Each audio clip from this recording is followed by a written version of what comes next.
жатыр. Қаншама елге қызмет ететін жастар түрмеде отыр, қайратсыздықтан.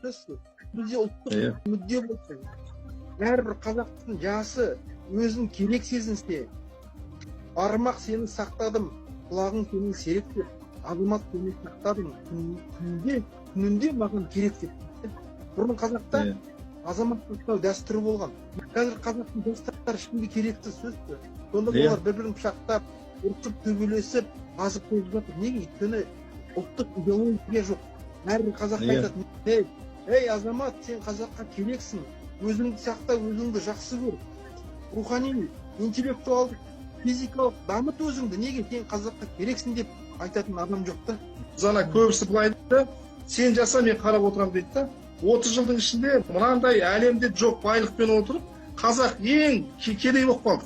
90% қазақ қазір қарыз жоқ.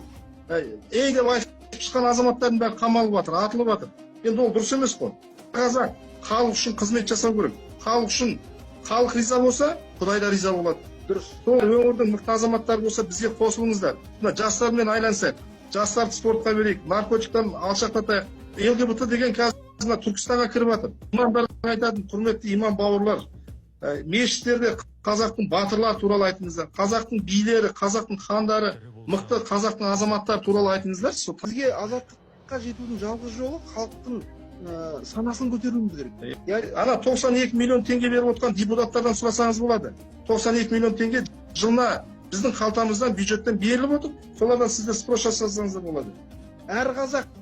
Әр қазақ кемедегінің жаны бір дегендігін түсінсе, әр қазақ өзінің осы Қазақстаннан басқа қазақтың мемлекеті жоқ, осы Қазақстанға болса екен, әр қазақ осы қазаққа мен не істей алам, қандай үлес қоса алам деп әр қазақ ойлайтын болса, сол санасы ашылса, сонда ол даналыққа жетеді екен де, қу дүниеге байланбай, сол кезде біз халық жаңағы азаттыққа жетеді екенбіз. Азаттық деген не? Азаттық дегеніміз бір Құдайдан басқа ешкімнен қорықпау. Қазақ азақпыз. Біз егерде бірігетін болса, қазақты алатын ешкім жоқ, ешқандай жауымыз болмайды. Қазақтың байлығы әр қазаққа тиеді. Біз қазақ әлемде ең бай мемлекет боламыз. Соны біз өзімізге сеніп, біз соны жасаймыз. Алла бұйыртса, Алланың қалауымен солай болады. Еркін ойлайтын адам ғана еліне, жеріне ие болады. Еркін ойлайтын адам ғана құл болмайды. Нәпсісіне құл болмайды. Ішкеніне, жегеніне, атағына, мансабына, ана үкіметтен алған алтыншақ, медаль, орденіне құл болмайды.